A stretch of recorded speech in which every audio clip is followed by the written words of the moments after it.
Hey, what's going on, my friends? It's Dave Sharpe. Welcome to Wake Up Legendary. And wow, my friends, I am so excited to be here with you today. We have a wonderful guest as well who's going to be joining us here in just a moment. I'm on my phone here, which is a little bit of a different look here than my computer.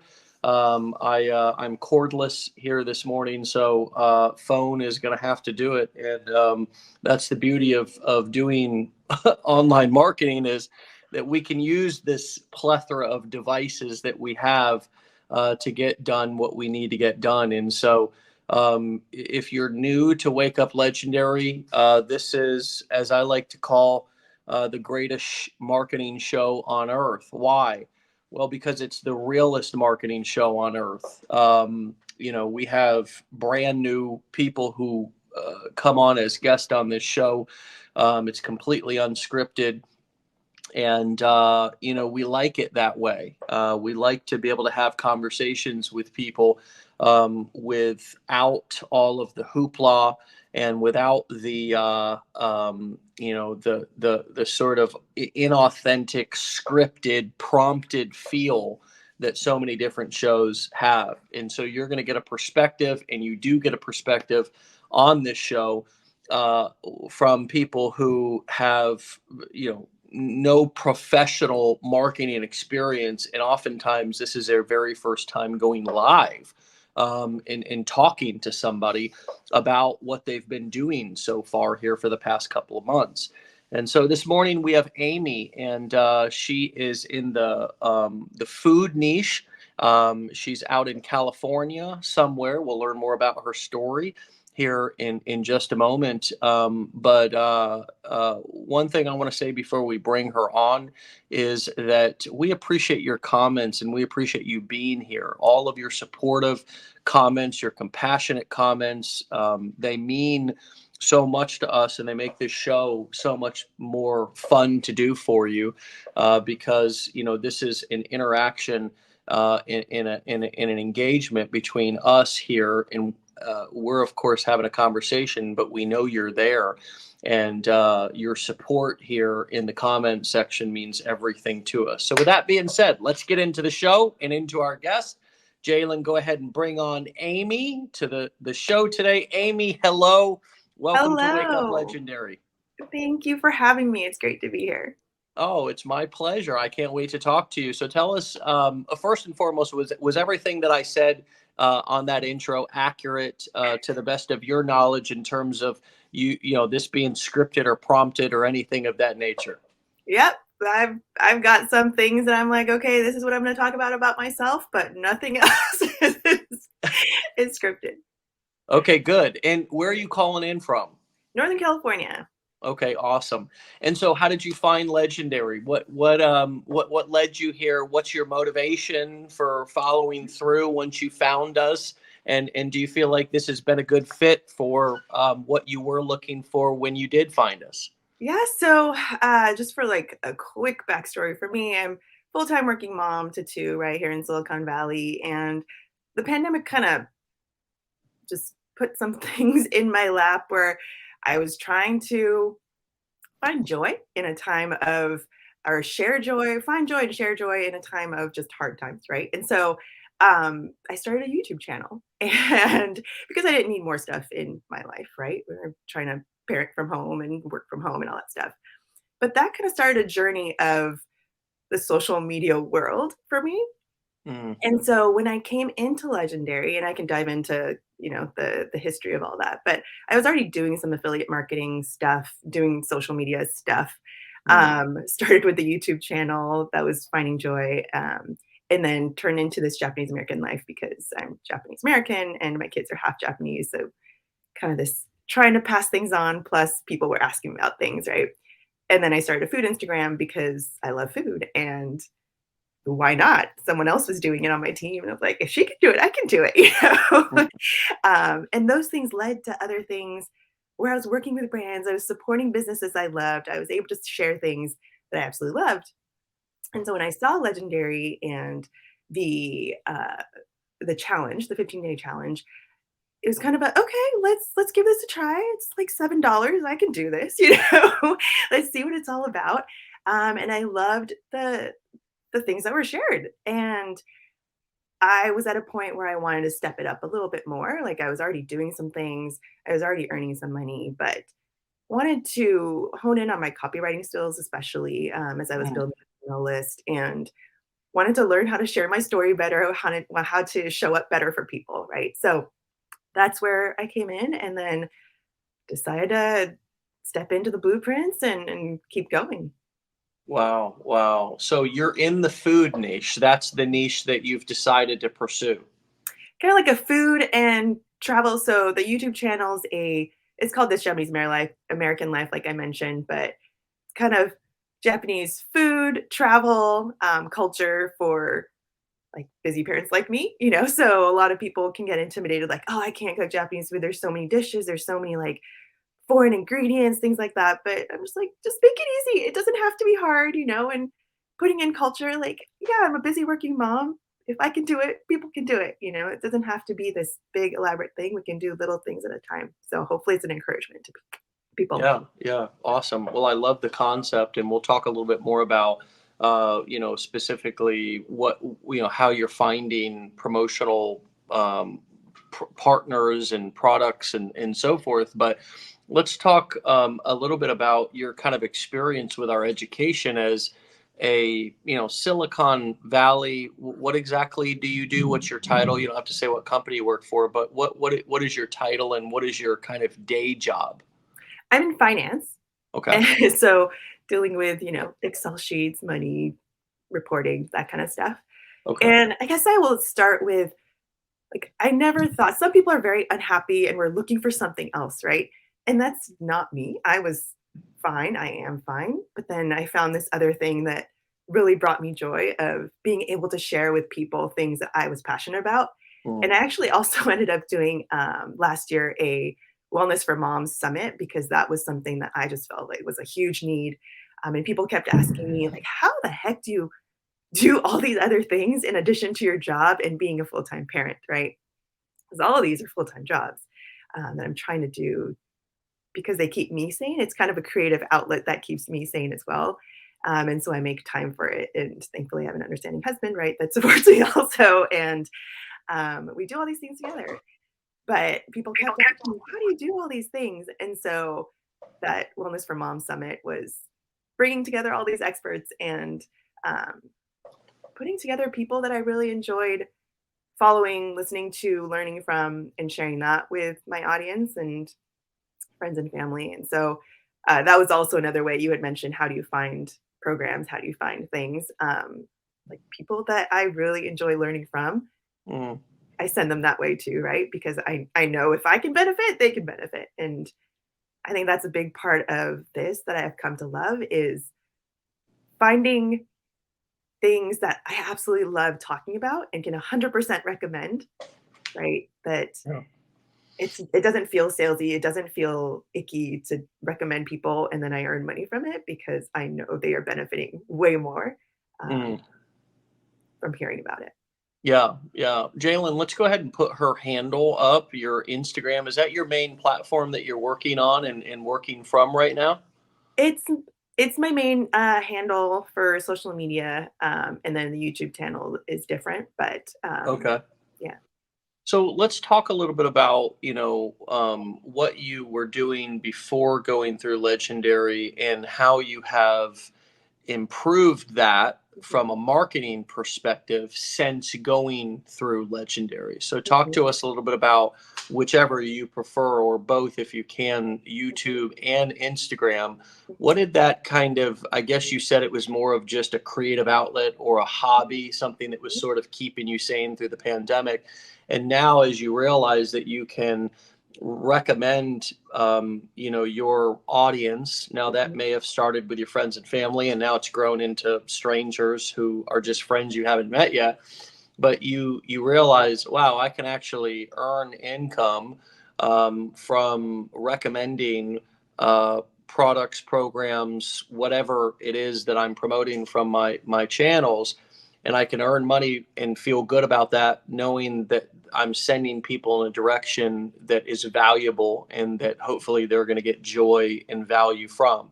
So talk to us how your business evolved from a hobby into more of a business, and how did Legendary contribute to that from what you've learned and experienced here? Mhm.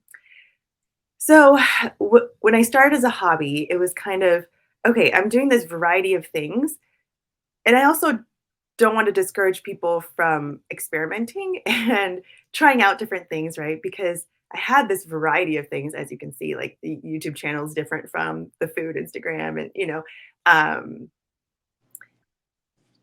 but since deciding, okay, I want this to be a business, I did like a YouTube thing as well, where it's like, okay, how can I grow this into more of a business than just doing it for fun? Because I think it's a completely different strategy, and I'm learning that, right? And I think after taking Legendary, it was kind of like, okay, focusing in and narrowing down is really, really important. Now that I've had these, I started in the pandemic, right? So it's like 2 years of kind of playing around, seeing, having the variety. Okay, now where do I need to focus and where do I need to hone my skills, and focus my attention because I only have a limited time in my day, right? So how can I focus down? And then I'm also looking into how can I outsource some of the things that I don't have time for and it doesn't really need my brain. So right now I'm looking at, okay, for YouTube stuff, I need to kind of outsource that a little bit, if I can, figuring out that process and trying to systemize things a little bit more. Also trying to, like, okay, focus on the who is who are my people? Who are my people? How can I serve them best? And I think this attitude of serving people, and that's really where the heart is. It's not about selling things to people. That just comes naturally from wanting to provide value, right? And sending people places. If I cannot provide something, sending them to someone else that can serve them better. Um, so really, I think the focus is the big thing that I took away from it. And like I said before, the copywriting, which is what I'm trying to improve, and telling my story in a better way. Yeah. And I can tell that selling is something that is not maybe a natural thing for you or something that you feel so comfortable doing. Mhm. Are you learning to embrace just marketing overall more in your life? And can you describe how you've gone, maybe even any limiting beliefs that you've bumped up against, that you've discovered about yourself or that were kind of hidden, that have or are or have kept you from sort of claiming and earning and experiencing what you deserve, which is to get paid for the value that you provide, if you are providing value, and I trust that you are. And so talk to us a little bit about how, you know this, you even mentioned selling, feeling, it feels icky if it's like selling, but if it's framed in your mind as serving, it's something more that you can embrace. Talk to us a little bit about, how you've navigated Sure. limiting beliefs, and or your doing this in a way that aligns with you. Sure. Yeah, I don't know if it's Asian culture, right? But there's a lot of, oh, I don't want to bother people. I don't want to um, like burden people in different ways or ask them to do things or ask them to buy things, right? So that's just something that I've grown up with, and it's part of who I am. And over the pandemic, I said I dabbled in a number of different things. One of those was MLM, and Mm. I never thought I would be there, honestly. There were a number of reasons why I did it. Never was there for like, I'm gonna grow this business and this is gonna take me to wherever. Like that was just not where my head was. I just loved the product, right? And Mm. I love a deal. So those are the two things that led me there.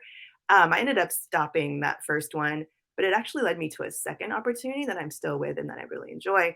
Um, and so that's another program that I talk about, as part of my my different things because again, I love the product. Like I'm not there to say I'm going to be the next, you know, top person or anything like that. It's just not the attitude that I have, but I've also come to learn from that company as well where okay, I could just talk about something that I love and there's different things that come out of that. Mm. Um, but to get to that point, to be able to talk about it on social media because it was just like a, "Oh, I don't wanna talk about MLM. I don't wanna share that I'm part of it." I don't there was a stigma for me Yeah. that I had to get over. Um, so that was one thing, but as I was doing especially noticed it from the food Instagram part first, where I was starting to work with different brands and do giveaways or do get free meals or these things which I was super excited about like oh, okay, people really want to work with me Mm. and when they're businesses that I really enjoy and I want to support it was this great thing that I love talking about and I always thought okay, I have to get big before I have these people that want to work with me, Mm. and that's absolutely not true. There are people looking to work with small business or small uh, influencers. I still feel weird calling myself an influencer. Content creators. Yeah, yeah, content creators. But I guess that's another part where like, you just said, "Oh, I don't really call myself an influencer," right? But we are. We're like we all influence people, Sure. and it doesn't. You don't have to be at a million followers to start earning money, to start working with brands, to start doing these things. And I think that was a huge encouragement to me of there are so many ways in which we can have our piece.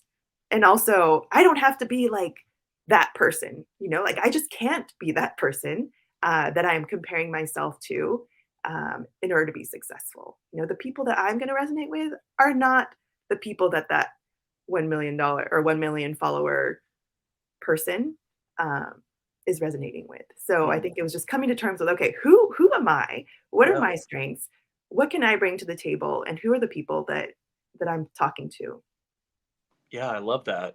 And building confidence in your own way, right? Mhm, Because to some, confidence might come through hitting certain income milestones mhm. in their business and that, from earning money. Whereas confidence for you, it sounds like it's coming from validation from partnerships and people actually seeing value in you and you realizing that you don't have to be the super duper $1 million marketing producer. As a matter of fact, that actually does, that's not as big of a not to say you wouldn't welcome that into your life, but that's not as big of a Absolutely. motivating factor or as big of a confidence builder, at least right now in your business. And I think also what's appropriate for one phase of your business may not be appropriate for the other. I think your approach is a wonderful place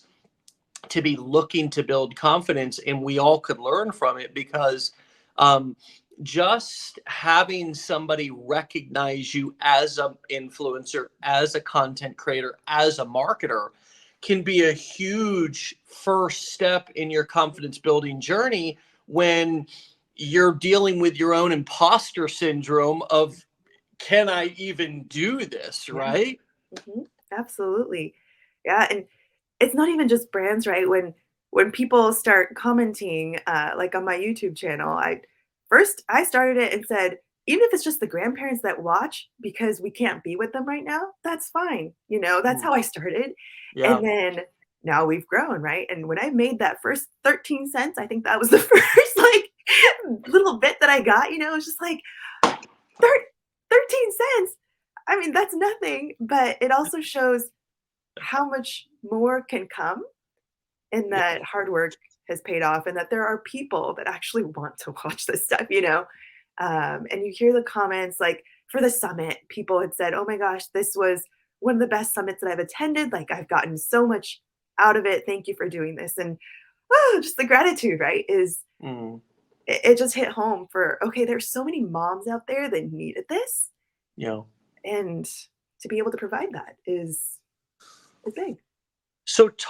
And I bet that was even a great confidence builder for you to have people accept your invitation to participate in this summit. Can you talk to us a little bit about what a summit is, or at Sure. least what you put on? How did you organize it? That sounds really in line with our core four business models, because it's, we're all about really selling, creating content and selling information here, or marketing information here. So talk to us a little bit about the summit that you put on. How did you get the idea? And then how did you actually bring it to life and make it something that actually happened versus just a good idea that you had? Sure. So I had seen summits like all around, and I had attended several summits for, the parenting mom kind of niche. And like I'd mentioned before, I had talked to different moms and friends at work where we're like, oh my gosh, how do you handle all these things? Like, well, what do we do? And I read a lot, I listen to a lot of things. And so I was like, you know what? I can put on my own dang summit, and reached out to all these people that I never thought would accept because here's my limiting beliefs again, right? Like, oh, who am Yeah. I to ask these people to come with me? I don't have all these things except for like a YouTube channel and a small Instagram and all this. But people are happy to help and share and join Mhm. a thing that they feel called to, right? So I had 20, I think 20 different experts in the field. I considered it like four different categories. So parenting, physical wellness, mental wellness, and productivity. And so they all came and spoke for, 30-minute segments, 20, 30-minute segments, all pre-recorded. And so people can listen to it at different times. And uh, it just resonated in a big way for people. Did you put that on for free? Was that a lead generation thing? Did you sell it? I mean, what was it? And would you do anything different now that you've learned new marketing skills? Talk to us a little bit about the specifics of how it was marketed and what you gained from it, or what these other speakers gained from it. How did you present it to them in a way that was a win-win? Sure. So it was a free summit, but people can upgrade, right? So if people wanted to keep these videos forever, then they could pay the extra VIP or whatever people want to call it. I called it the Hmm. VIP pass. Yeah. And so they got some extras as well. Those are upgrades to some of the programs that some of the experts have, and whatever, freebies that they wanted to throw in. So it's kind of this big package.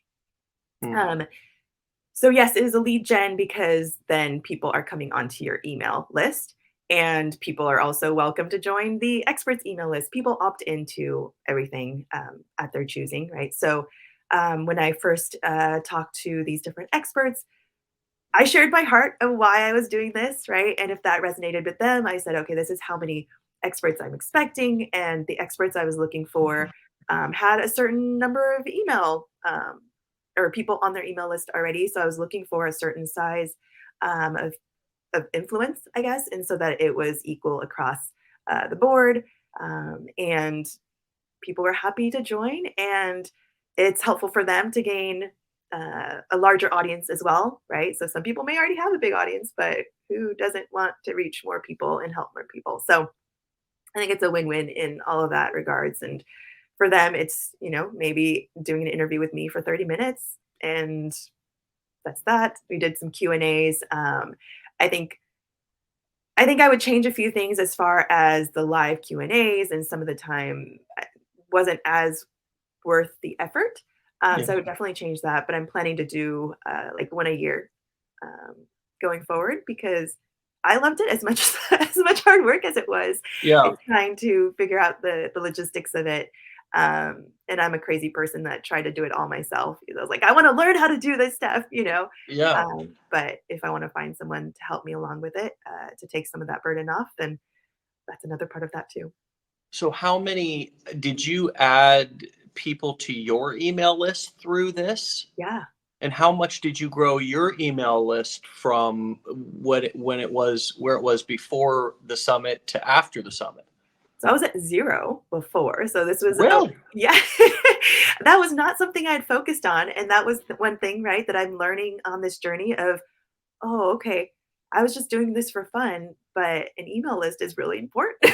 And so, I grew to 1,000 just from that one that one summit alone. And so this is just a journey of growing and learning. And I think the one thing that I would say, I want to say to people is like, leave opportunities open, or like keep your doors open, right? Because none of this, I would not have thought I would be doing this like 3 years ago.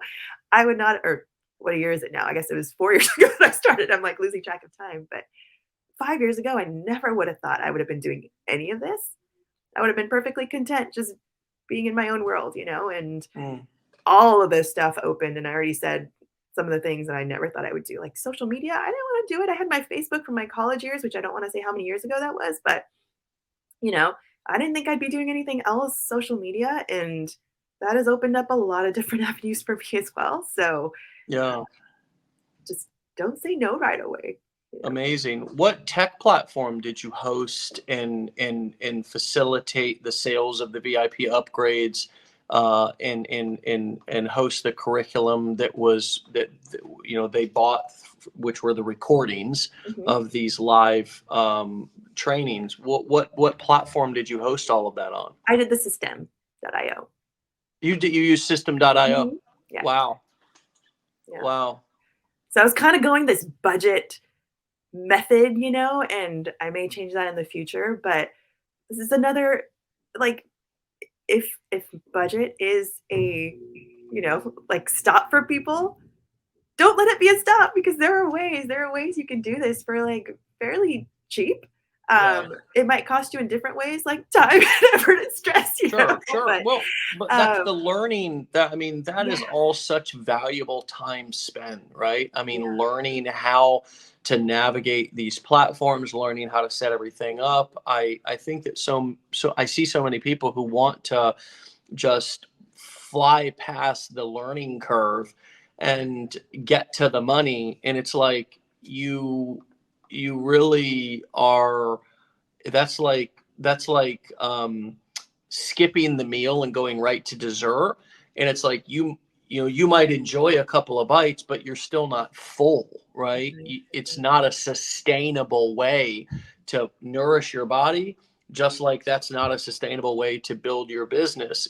Going through the curriculum, for example, if you're learning affiliate marketing or course creation or coaching or events, going through some sort of training, whether that's here or somewhere else. I mean, friends, we didn't invent these business models. We just are teaching and executing them, and eating our own cooking, by the way.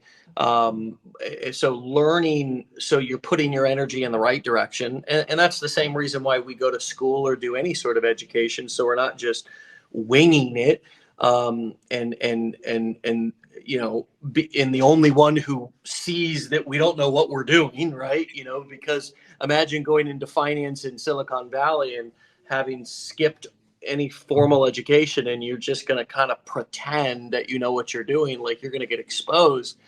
And then also that experience, once you've graduated school, whether that's a course that you took or a university that you attended, there is a period of applying those. We call it OJT, on the job training, where you now have to put those principles, those theories that you learned in the safety, in the protection of the classroom, where there was no consequences and no risk really, where everybody got a participation trophy, essentially, to now in the real world where you risk losing your job.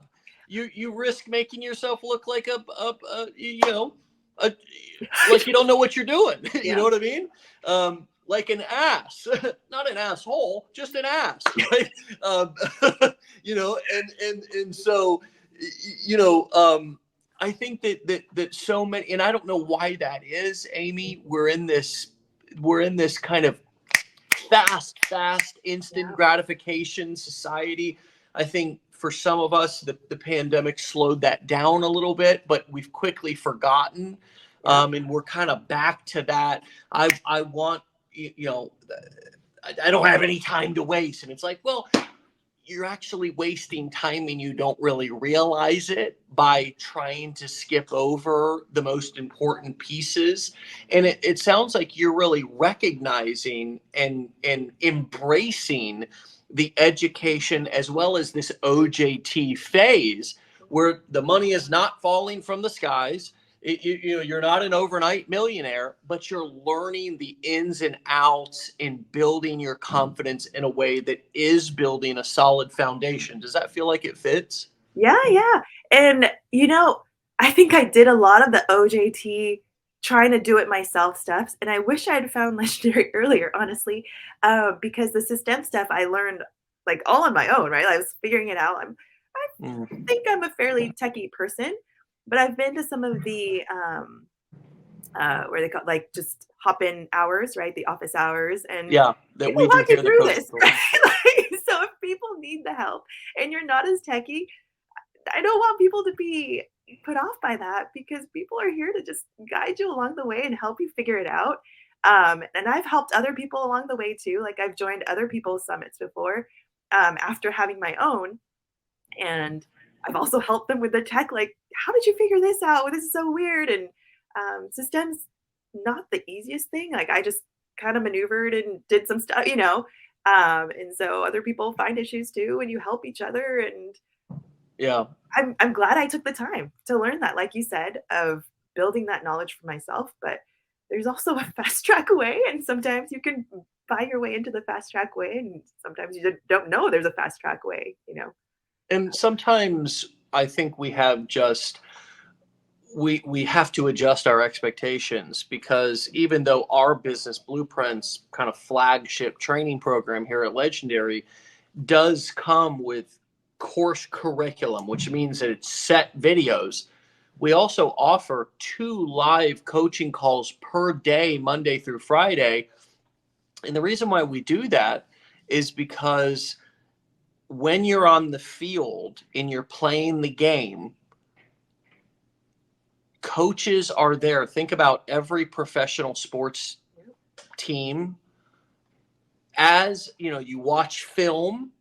That's one form of learning. You watch film, you sit in the film room. That's a huge part of professional sports and athletics that a lot of people don't realize how much these athletes and coaches study film, watching games, watching previous games of their upcoming opponents so they can learn kind of see what they're doing, learn what the other person is doing, and formulate a strategy. Then they go out onto the practice field and they start taking snaps, say it's football. And as the players are playing there, the coaches are standing there watching the players, and the players can turn around and ask the coaches, and the coaches can give feedback to the players. Then you go and you play the actual game on Sunday. And after the game, not only is there coaching during the game, but after the game, there's lots of coaching and feedback that happens. And what we do as first time entrepreneurs is we come in and we say, where's the course I can go through one time really fast, skip over most of it, and be successful the very first time that I try? And there is no professional anything, not athletics, not business, that works in that way. And so we must adjust our expectations to know that this is an ongoing, evolving process. And one of the benefits of our blueprint training that we sell here, that we build our business on, is this live coaching aspect. And it's not about let's just get in talk about something random live in front of you. It's really becomes valuable when you've taken some action and you're looking for feedback based on what you've done. Hey, look at my TikTok, look at my Instagram, look at my YouTube. I've got this question about this thing that I did. How do I connect? I'm having a hard time connecting these two software. And then that live demo, that live coaching becomes really valuable. As a matter of fact, we're also doing a decade in a day training that's happening right now for all of our Blueprint students. And we're teaching people how to build a campaign a marketing campaign as an affiliate in the chicken coop niche, which is a niche that you may not realize can become a profitable a marketing campaign, um, but it can, and there's lots of different examples that we teach inside of Decade in a Day, and the value of that is actually seeing us set all the components up from scratch right live in front of you, and answer your questions along the way. And each and every Decade in a Day training, and we do these every other Friday, we bring a completely new niche into that training, whether it be real estate, investing, a manifestation, personal development, all kinds of different niches, and sort of show our students how to build a campaign. What's beautiful is that you start to see the similarities in the strategy. It's all the same no matter what the niche is. So then it becomes even more simple for us and easier for us to understand how to create a successful marketing campaign, because they're actually transferable skills that transfer from niche to niche. And again, that all comes back to interacting with the community, learning with like-minded people, asking questions, and then applying and realizing that it's not as big of a mystery as it looked or appeared, but it's also just not going to come naturally. It's not just going to fall into place because you put a course on your credit card and bought something. And again, tying it back into my point, which is this kind of microwave society and expectations that we have to slow it down. And that's exactly what it sounds like you're doing on this journey. So what else have you run up into that has been a challenge for you? Getting on video, putting yourself out there.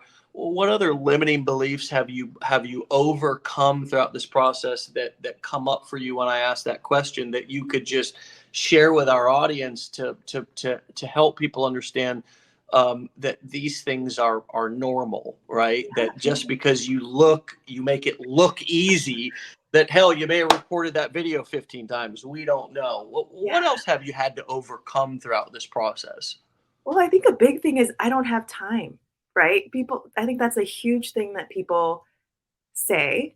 And I think it myself all the time and have to be like, no, Amy, okay, figure out how to make time and figure out how to make this process easier. And like I said earlier, systemizing things, right, has been this thing. But I want to come back real quick to what you were saying for Decade in a Day, because I didn't even mention it. I totally should have, because I loved it. I did it like one of the first things that I did. Um, and even though I was familiar with a lot of the steps, because I had already set up my campaign, and like I said earlier too, I had dabbled in Systemi.io and all this stuff. So um, I knew a number of different parts of that, but there's always something to learn. And I also love that there's recordings of all of them, and also the coaching sessions, because I work a full-time job, right? And so those times just are not convenient for me. I've been able to join a few on holiday times for me, or if I took some days off, I'm like, oh, okay, let me hop on. I can finally join. And even if we weren't talking about my thing, like even listening to other people's recordings is really, really helpful, because a lot of people have the same issues, right? Including mine. So I love that that is available. And I'm gonna make the time to, whatever my next day off or time that I have available to actually have my own feedback. I'm looking forward to that. But uh, it, a lot of us just find it hard to make the time, and then we end up scrolling, or we end up doing something else, that Yeah. scrolling could be helpful if you're looking for content, if you're looking for inspiration, if you're looking for things, but oftentimes we're not doing that. We're wasting our time just going down a rabbit hole. Yeah. I still find myself doing that. I have to be like, okay, Amy, no, no, this is not what you came to do. Like you came for something and do it. Sometimes I have to set a timer for myself and say, okay, I have this much time to like do the thing that I am intending to do. I've I've looked at different productivity methods, which was also another reason why I had the summit. The productivity part was a huge thing for me. Right. I hear this so much of, I don't have time. How do you do all these things? Um, and we can. It's just about prioritizing and figuring it out. And my kids have now become a big part of my YouTube and my food. Like they're my food buddies. Like my husband Mm. is not so much a food buddy. He was like, "Oh, I'll stay home and I'll take the kids." And, but it's become a fun thing that we do as a family. They've become part of that. And then when when we get to like try new things, like I just love sharing this with them and have them be a part of this journey. And then Yeah. it's not like I'm taking time to go do other things. I found a way to incorporate it together and have this be a fun thing for all of us to do together. And the YouTube is also something that I want to pass on to my kids, like I said before, of Totally. culture and food and having them incorporated and having them have life skills is a huge thing for me and other Yeah. moms. So finding a Well, way to incorporate it all and prioritize it. Yeah. you answered that question about what have you overcome in such a creative and cool way, because obviously it's not a limiting belief, but it's a value that you have to align with, which is not taking away time from your kids and feeling like your business is this burden on the time that you have with them. And so you found a cool way to bond with them through this marketing process while also modeling for them skills that they're going to need without a doubt in this very fast growing society where tech and cell phones and social media are king and queen. I mean, there's just no way around it. I mean, you can't get a job and be successful nowadays, no matter what industry you're in, without knowing how to operate a cell phone, Mhm. without knowing how to navigate on a computer, without knowing how to, if you're a business who's not on social media and creating content, are you even a business? You must be a dinosaur business that is like oil, right? Or something, which is probably not going to be the business that you or I get into or our kids get into. Um, it's you. If you look at the 10 most or top businesses to start in 2024, go ahead, friends, fact check me. Just go open up a private browser so you have no cookies or anything influencing your search, and just type in top businesses to start in 2024, and 9 out of 10 of those businesses will be affiliate marketing, course creation, really the core four business models that we teach here. It'll be graphic design. It'll be AI consulting. I'm serious. Yeah, yeah. Go look Oh, for I yourselves, friends. All of you who are listening, this is the future, is like now. Like what the future that we were talking about back a few years ago is now. It's here now. And it's only going to get more tech. You being in Silicon Valley, this. It's only going to get more tech centric. We're not going to go. I think from sort of off topic, from a culture perspective, we might circle back into some more conservative, traditional, because society tends to cycle, and we've been very progressive, and we may circle back into more traditional approaches to family life and things of that nature, because that's just how society works. We cycle. Fashion cycles as well, but in terms of occupation and in terms of the economy, you look at the big seven, which are the top. This being in Silicon Valley, the top companies in the S&P 500. Um, it's Facebook, Amazon, Google, Tesla, Alphabet, or Meta, Alphabet. It's these Apple. It's these tech-centric companies who have taken over and dominated the world, really. And ironically, as you also know, being in Silicon Valley, uh, you know, so many of them are owned and operated by entrepreneurs, great marketers. You look at Apple was founded by a wonderful marketer, certainly a developer, but also a wonderful marketer. And while universities and traditional school, I'm not here to put them down. I'm not here to invalidate anybody's efforts that they put into traditional school, but the ironic thing is many of these large companies are founded by college dropouts, and many of the people who are hired in very talented positions are hackers and people who are self-taught, as you know. And certainly the marketplace in terms of the internet is being the playing field has been leveled, where no longer do you need to have a degree in order to start a profitable business online. In some ways, that can even be it can even be a hindrance, because we get into this sort of lifetime college learning mode, and we have a hard time with application, because learning can be a safe place for us to kind of stay.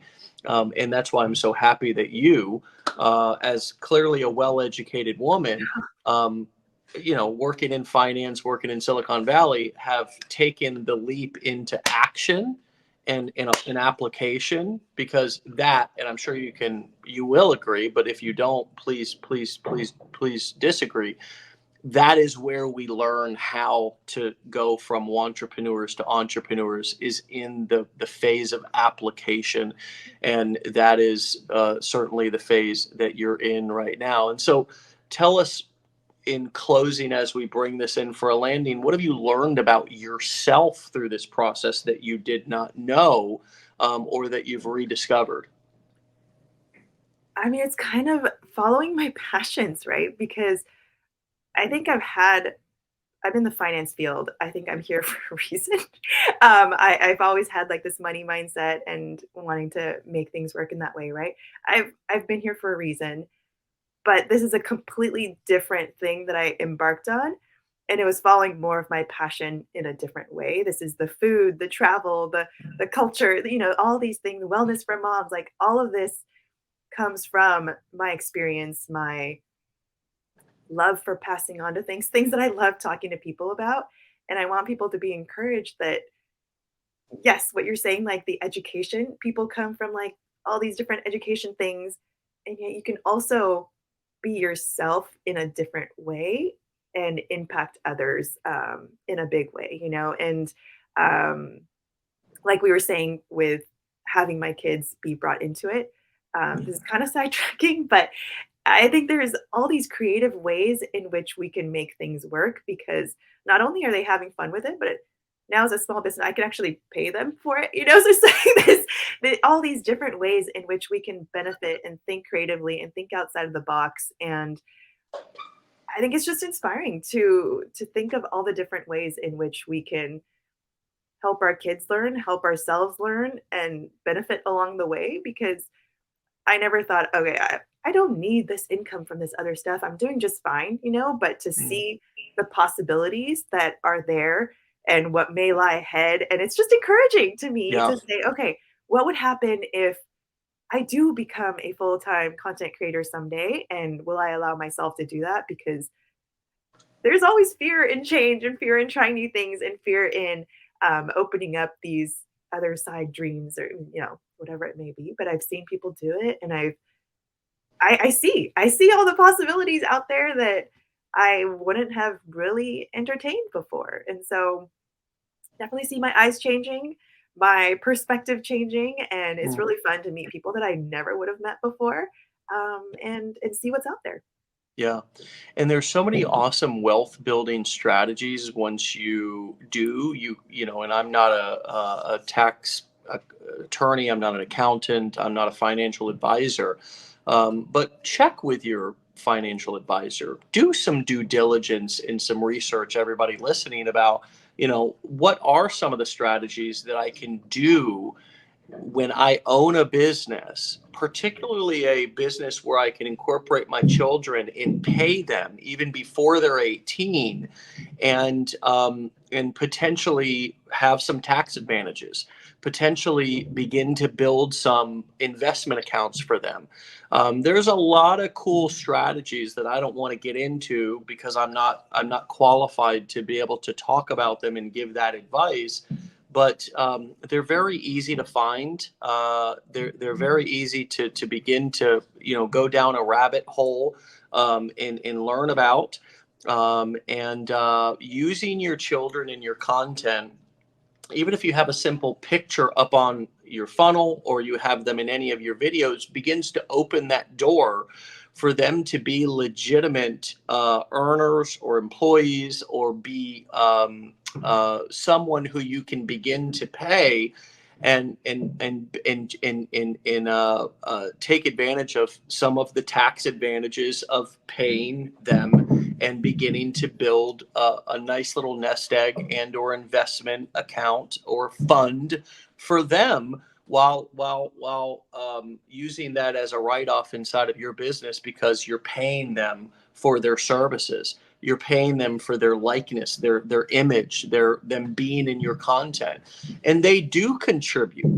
I have had my parents, for example, in my videos, and I have benefited greatly from using their story and their face, inside of my marketing, and I have compensated them for that as I've made money from using those various videos and using those stories. It's given me the opportunity to be able to give back to them, and do things for them that I never would have thought possible, that made their lives so much better. I mean, so much better. And I've heard your And story too, so it's amazing. Yeah.